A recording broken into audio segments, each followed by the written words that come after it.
आणि आमच्या मराठी भाषेचं अस्तित्व जे जगभरामध्ये आहे ते मुंबई महानगरपालिकेच्या कार्यालयामध्ये देखील असावं, म्हणून मुंबईमध्ये भाषेचा विभाग सुरू करण्याचा निर्णय आमच्या वचननाम्यांमध्ये आहे। बेस्टची संख्या प्रवाशांसाठी 5,000 वरनं 10,000 करण्याचा देखील आमचा संकल्प आहे। आणि सगळ्यात महत्त्वाची गोष्ट की महिलांना जे 1 लाखापर्यंतचं कर्ज होतं ते 5 लाखापर्यंत करण्याचा MMR रिजनमध्ये मुंबई महानगरपालिकेमध्ये आम्ही महायुतीच्या सरकारनं निर्णय घेतलेला आहे।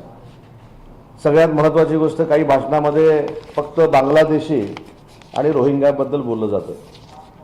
आज प्रशासक असताना देखील सरकारच्या माध्यमातून अनेक वेळा कार्यवाही झाली आणि महानगरपालिकेवर ज्यावेळी महायुतीचा महापौर बसेल त्यावेळी एक मिशन म्हणून रोहिंगे आणि बांगलादेशी जे आहेत त्यांच्यापासून मुंबईला मुक्त करण्याचा निर्णय आणि वचन आम्ही मुंबईकरांना दिलेलं आहे। त्याच्यामुळं जे आपले ऐतिहासिक चौक आहेत मुंबई शहरातले ते देखील सुशोभीकरण आम्ही करणार आहोत। रवींद्र नाट्य मंदिरचा जसा पुनर्विकास आपण सांस्कृतिक क्षेत्रासाठी केला तशी जेवढी महानगरपालिकेची नाट्यगृह आहेत त्या नाट्यगृहांचा देखील पुनर्विकास करून सांस्कृतिक क्षेत्रात काम करणारे, नाट्य क्षेत्रामध्ये काम करणारे, कला क्षेत्रामध्ये काम करणारे जे विद्वान आणि तज्ज्ञ लोक आहेत त्यांच्याशी चर्चा करून हा पुनर्विकास आपण करणार आहोत। आणि सगळ्यात महत्त्वाचं, हे सगळ्या गोष्टी होतच राहतील, परंतु 2034चा मुंबई विकास आराखडा हा देखील आपण लवकरात लवकर महायुतीच्या सरकारमार्फत महानगरपालिकेमार्फत करणार आहोत। हे झालं आमच्या वचननाम्याबाबत। काल UBTनं वचननामा जाहीर केला, ह्याच्यामध्ये नवीन काहीच नव्हतं। ज्यावेळी UBTची सत्ता मुंबईमध्ये आली तेव्हापासून चालत आलेला तो वचननामा होता। पण या सगळ्याला कंटाळून आज सकाळी एक जी घटना घडली ती राजकीयदृष्ट्या अतिशय महत्त्वाची आहे। ते म्हणजे दगडूदादा सकपाळांनी माननीय एकनाथ शिंदे साहेबांच्या नेतृत्वाखाली खऱ्या अर्थानं वंदनीय बाळासाहेबांचा विचार पुढे नेणाऱ्या धनुष्यबाणाच्या शिवसेनेमध्ये प्रवेश केला। याचा अर्थ काय, मराठी लोक ज्या ठिकाणी राहतात, मग लालबाग असेल, परळ असेल, शिवडी असेल, तिथला विकास देखील माननीय एकनाथ शिंदे साहेबांच्या नेतृत्वाखाली महायुतीच करू शकते, हे त्यांच्या प्रवेशानं आज त्यांनी सिद्ध करून दाखवलेलं आहे। त्याच्यामुळं बाळासाहेबांच्या समवेत काम करणारी एक ज्येष्ठ व्यक्ती ज्यावेळी आमच्या समवेत मार्गदर्शक म्हणून आता काम करणार आहे, त्याच्यामुळं लालबाग, परळ, शिवडीचा जो भाग आहे तो विकासात्मकदृष्ट्या पुढे नेण्यासाठी जी त्यांची संकल्पना होती, म्हणजेच मराठी माणसाची संकल्पना होती, ती माननीय शिंदे साहेबांच्या आणि देवेंद्रजींच्या नेतृत्वाखाली पूर्ण होईल। आता राहिला काही झालेल्या सभांचा भार। छत्रपती संभाजीनगरमध्ये सभा झाली। छत्रपती संभाजीनगरच्या सभेत असं सांगितलं गेलं की छत्रपती संभाजीनगर हे नाव पूर्वीच्या मुख्यमंत्र्यांनी दिलं, 100%च पूर्वीच्या मुख्यमंत्र्यांनी दिलं, पण ते एकनाथ शिंदे साहेबांनी दिलं। औरंगाबादचं छत्रपती संभाजीनगर हे माननीय एकनाथ शिंदे साहेबांच्या नेतृत्वाखाली, देवेंद्रजींच्या नेतृत्वाखाली झालं। उस्मानाबादचं धाराशिव हे देखील एकनाथ शिंदे साहेबांच्या आणि देवेंद्रजींच्या पुढाकारानं झालं। आपलं याचं अहमदनगरचं नाव अहिल्यानगर हे देखील एकनाथ शिंदे साहेबांच्या आणि देवेंद्रजींच्याच पुढाकारानं झालं। त्याच्यामुळे समोरच्यांकडे काही सांगायला शिल्लक राहिलेलं नाही। त्याच्यामुळं आता भाषणातनं देखील कशा पद्धतीची बदनामी, कुठेतरी शिवीगाळ करायची, कुठेतरी अजून काय बोलायचं, सकाळीपासून संध्याकाळपर्यंत एकनाथ शिंदे साहेबांची बदनामी करायची। पण मला महाराष्ट्राला आणि विशेषतः मुंबईकरांना सांगायचं आहे की एखाद्या व्यक्तीवर संस्कार जर महाराष्ट्राच्या संस्कृतीचा असेल तर त्याचं दर्शन स्वतः माननीय एकनाथ शिंदे साहेबांनी घडवलेलं आहे। ज्यावेळी त्यांच्यावर टीका करणारे संजयजी राऊत साहेब त्यांना भेटले त्यावेळी स्वतः त्यांनी त्यांच्या प्रकृतीची चौकशी केली, त्यांना नमस्कार केला। ही आपली भारतीय आणि हिंदू संस्कृती आहे आणि हे करणारे एकनाथ शिंदे साहेब आहेत। त्याच्यामुळे त्यांच्यावर टीका जर झाली तर ते विकासानं उत्तर देतात, हे महाराष्ट्राला त्यांनी दाखवून दिलंय। म्हणून विधानसभेला 80 पैकी 60 जागा निवडून आल्या, 72 ते 75 नगराध्यक्ष निवडून आले। आणि आज जबाबदारीनं सांगतो की आज संध्याकाळची महाराष्ट्रातली लोक आणून जरी सभा मुंबईमध्ये होत असली तरी देखील मुंबई महानगरपालिकेमध्ये महायुतीचाच भगवा फडकणार आहे। ही काळ्या दगडावरची पांढरी रेघ आहे। दोन भाऊ एकत्र आल्यानंतर पहिली मुंबईची शिवतीर्थावरती मोठी सभा होते, काय अपेक्षा आहे? एखाद्या कुटुंबातले भाऊ एकत्र आले याच्याबद्दल 100% आनंद आहे. परंतु ते एकत्र आले म्हणजे राजकारणामध्ये प्रचंड परिवर्तन होईल असं काही कुठं, मी स्वतः मुंबईमध्ये फिरतोय, आपण देखील पत्रकार म्हणून मुंबईमध्ये फिरतायत, याच्यामध्ये सगळ्यात जास्त नुकसान हे राजसाहेबांचं होणार आहे. आणि आपल्याला आठवत असेल, मी निवडणुकीच्या तिकीट वाटपाच्या अगोदर 5 ते 6 दिवस स्वतः पत्रकार परिषद घेऊन मी सांगितलं होतं की माननीय एकनाथ शिंदे साहेबांनी उठाव का केला हे राजसाहेबांना तिकीट वाटपानंतर कळेल.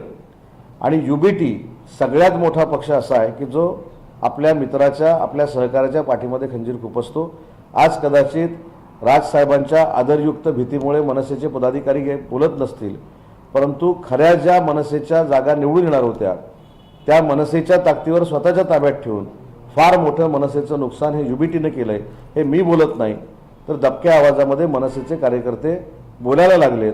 मनसेचे कार्यकर्ते राजसाहेबांच्या रागापोटी दुसऱ्या पक्षात जात नाही आहेत, तर ती जी युती झाली आणि राजसाहेबांबद्दल पूर्वी जे काय बोललं गेलेलं होतं त्याचा राग म्हणून राजसाहेबांचे कार्यकर्ते दुसरीकडे जात आहेत. आणि हे मी सुरुवातीलाच सांगितलं होतं की फार मोठ्या पद्धतीनं तिकीट वाटपामध्ये मनसेला बाजूला ठेवलं जाईल आणि म्हणून 52 ते 53 ठिकाणीच फक्त मनसे लढते. पण आमच्यावर टीका केली होती की आम्ही 60 ठिकाणी लढणार आहोत, पण आम्ही 92 ठिकाणी लढतोय, हे देखील समोरच्याने समजून घेतलं पाहिजे. त्याच्यामुळे तुम्ही जो मला प्रश्न विचारला, किती मोठी सभा झाली, किती छोटी सभा झाली, तरी देखील मुंबई महानगरपालिका ही देवेंद्रजींच्या आणि एकनाथ शिंदे साहेबांच्याच ताब्यामध्ये असेल. प्रत्येक सभेमध्ये आदित्य ठाकरे देवेंद्र फडणवीसांची मिमिक्री करताना दिसत आहे, त्यांच्या भाषणाच्या स्टाईलची मिमिक्री करतायत, नवीन स्टाईल घेतली. आता हा प्रश्न त्यांना विचारला पाहिजे ना. मिमिक्री करताना दिसत मला असं वाटतं की एखाद्याच्या वैयक्तिक बाबीवर टीका करून, मिमिक्री करून सत्ता येत नाही. तर आपण विकासाची किंमत लोकांसाठी काय मोजली, आपण विकासाची कामं किती केलेली आहेत, मिठी नदीचा काळ आपण किती काढला आहे, डिनो मोरियासाठी आपण किती सहकार्य केलं आहे, गाळामध्ये किती भ्रष्टाचार झाला आहे, कचऱ्यामध्ये किती भ्रष्टाचार झाला आहे, डम्पिंग ग्राउंड का शिफ्ट झाली देवनारसारखी, याची देखील उत्तरं जनतेला द्यावी लागतील. आणि मुंबईमध्ये जो विकास झालेला आहे हा 100% माननीय एकनाथ शिंदे साहेब आणि देवेंद्रजींच्याच पुढाकारानं झाले, हे जनता आता बोलते. काही जाहिरानाम्यामध्ये रोहिंग्या आणि बांगलादेशला बाहेर पडून म्हटलेलं आहे. मात्र काही दिवसापूर्वी एक आरटीआय केंद्र सरकारला दाखल केला होता, त्यामध्ये उत्तर दिलेलं आहे की भारतामध्ये किती रोहिंग्या किंवा बांगलादेश आहे त्याच्यावरती काहीच उत्तर आलेलं नाही, त्याच्यावरती आम्हाला त्याबद्दल माहिती कुठे आपलं नाही. मग असं असेल तर केंद्र सरकार काही बोललं की तुमच्याकडनं नाही, केंद्र सरकारनं काय उत्तर दिलंय काय नाही दिले मला काहीच माहीत नाही. परंतु मुंबई महानगरपालिकेची निवडणूक ही 9 वर्षानंतर होते. ही निवडणूक झाल्यानंतर आम्ही जे वचननाम्यामध्ये दिलेलं आहे रोहिंग्यांच्या बाबतीमध्ये आणि बांगलादेशींच्या बाबतीमध्ये ती कार्यवाही आम्ही करून दाखवू. पण विरोधकांकडे या बाबतीमध्ये असा मुद्दा उपस्थित केला जातो की एक तर हा मुद्दा मुंबई महानगरपालिकेचा ते मात्र असं सुद्धा तो मुद्दा ठेवला जातोय 12 वर्ष केंद्रामध्ये भाजपचं सरकार आहे, असं असून सुद्धा रोहिंग्या जर का मुंबईत प्रस्तावित होत असतील तर ती त्यांचं अपयश नाही का? आपल्याला असं वाटतं की रोहिंग्या आणि बांगलादेशींवर कारवाई झाली नाही. सरकारनं बांगलादेशींना बांगलादेशपर्यंत पोहोचवण्याची मोहीम देखील काढलेल्याचे आकडे आपल्याकडे आहेत. आता आपल्याला पूर्ण साफसफाई करायची आहे. जसं आम्ही नगरपालिकेमध्ये सुपडा साफ केला महाविकास आघाडीचा, तसा आता रोहिंग्यांचा आणि बांगलादेशींचा करायचा आहे, म्हणून त्याच्यामध्ये वचननाम्यात आम्ही ते घेतलेलं आहे. सर तुम्ही म्हणताय की मुंबईकरांना मुंबईमध्ये घरं देणार, मूर्ती कामगार असतील, बीड चाळीमध्ये जे घरं दिली गेले, तर आता त्या ठिकाणी अशी गोष्ट समोर येते की त्या ठिकाणचे रहिवासी ते घरं भाडं 50,000 7,000 भाडं घेऊन ते भाडं देतात, मुंबईच्या बाहेर राहिलं. नाही, हा विषय 2-4% होत असेल.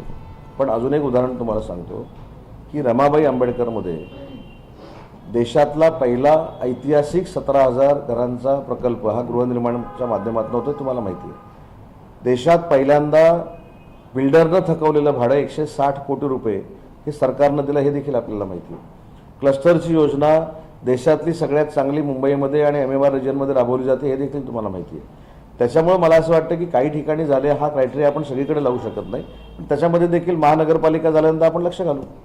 काँग्रेसने निवडणूक आयोगाने मागणी केली आहे की लाडक्या बहिणींचा हक्क जो आहे हक्काचा तो दिला जावा, त्यावरती प्रभाव आहे तो मतदारावर होऊ शकतो, तो नंतर दिला जाणार. काँग्रेसनं मुख्यमंत्री माझी लाडकी बहीण योजना सुरू होऊ नये म्हणूनच प्रयत्न केलेले होते आणि म्हणूनच त्यांची परिस्थिती अशी आलेली आहे. आता पुन्हा एकदा काँग्रेस महानगरपालिकेच्या निवडणुकीला माझ्या लाडक्या बहिणींना पैसे देऊ नये अशा पद्धतीनं जर निवडणूक आयोगाकडे मागणी करत असतील तर रिझल्ट हा आत्ताच लागलेला आहे.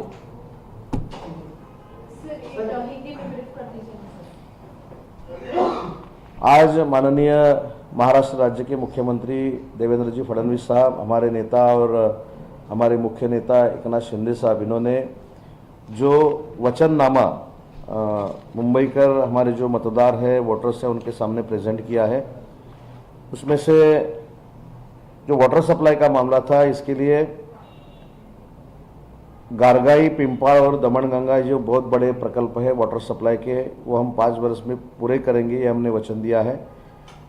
जो हमारे मराठी लोग, इनकी सत्ता जो 25 बरस यहाँ बम्बई में थी, इनकी वजह से एमएमआर रीजन में चले गए हैं या एमएमआर रीजन के बाहर गए हैं, वो 40,000 मराठी लोगों को वापस मुंबई में लाने का संकल्प आज हमने वचननामा में किया है.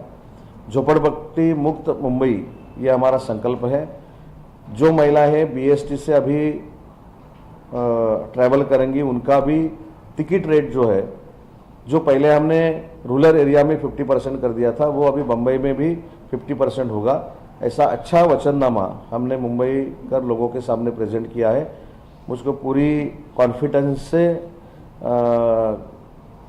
जो एक इलेक्शन के बाद यहाँ जो परिस्थिति निर्माण होगी, वो महायुति का ही मेयर मुंबई महानगर पालिका पे विराजमान होगा. और जो कुछ अभी आज की सभा है, मैंने सुना है कि वो सब बाहर के लोग, महाराष्ट्र के पार्टी के लोग मुंबई में बुलाए गए हैं, लेकिन हमारी जो सभा रहेगी वो भी कल की सभा ऐतिहासिक रहेगी. बांग्लादेशी हो जाए, रोहिंग्या मुस्लिम सुधा, इस तरीके से जो मुद्दे हैं वो उठते नजर आते हैं. आज सीएम ने कुछ बारे में कहा है कि हम लोग उनके खिलाफ कार्रवाई करेंगे. किस तरह देखेंगे सर, जिस तरीके से नहीं, ये कार्रवाई रोहिंग्या और बांग्लादेशी के ऊपर चालू है, लेकिन मैंने पहले भी बोला है कि अभी ये पूरा साफ सफाई करने का जो काम है वो महानगर पालिका आने के बाद हम पूरी तरह से करेंगे. सर लेकिन जिस तरीके से वोट जो है, वोट जिस तरीके से जो वोट है वो इसमें ऐड किए जा सकते हैं, क्योंकि जिस तरीके से कोई दो बार वोट दे देता है, कोई 3 बार वोट देता है, कोई इलीगल तरीके से वोटिंग होती है, किस तरह से टैकल करेंगे? नहीं, मैंने अभी 5 बार चुनाव लड़ा है. अगर हम पूरे कॉन्सेंट्रेट होके अगर मतदार यादी पे ध्यान देते हैं, अपना पोलिंग एजेंट पूरा कॉन्सेंट्रेट करके अगर मतदार यादी पे ध्यान देता है, तो ऐसी नौबत नहीं आती. सर लेकिन ईआई टूल का उपयोग जो है वो बांग्लादेशियों को वो आइडेंटिफाई करने के लिए और रिपोर्ट करने के लिए किस तरह से उसका उपयोग होगा? नहीं, अभी तो उसका प्रेजेंटेशन मुझको भी लेना पड़ेगा, लेकिन बांग्लादेशी और रोहिंग्या मुंबई में नहीं रहेंगे. ये कार्रवाई हम 15 दिन के बाद शुरू करने सर, आज जिस तरीके से एमएनएस यूबीटी और एमएनएस और शिवसेना यूबीटी की जो जिस तरीके सभा रखी गई है, किस तरह देखेंगे? कल आपकी तरफ से भी इसकी ऐसी सभा रखी गई? कल की हमारी सभा मुंबई कर लोगों की होगी, मतदार लोगों की होगी. आज की सभा जो चांदा से लेके बांदा तक उनके पार्टी के लोग हैं, कार्यकर्ता है, उनको बुलाया गया है.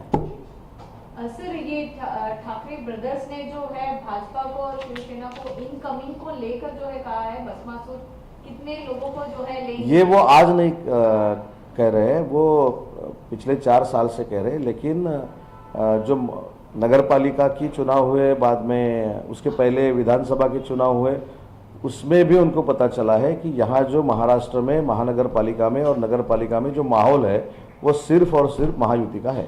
सर ये एमआईएम के नेता ओवैसी जो है वो कहते हैं हिजाब वाली बहन जो है वो देश की प्रधानमंत्री बनेगी. किस तरह से दिखता है सर? ये उनकी बात मन पे लेना और उस पर करना कुछ जरूरी नहीं है ना, या ऐसा ही हो ही नहीं सकता, तो उसके ऊपर जवाब क्या देना.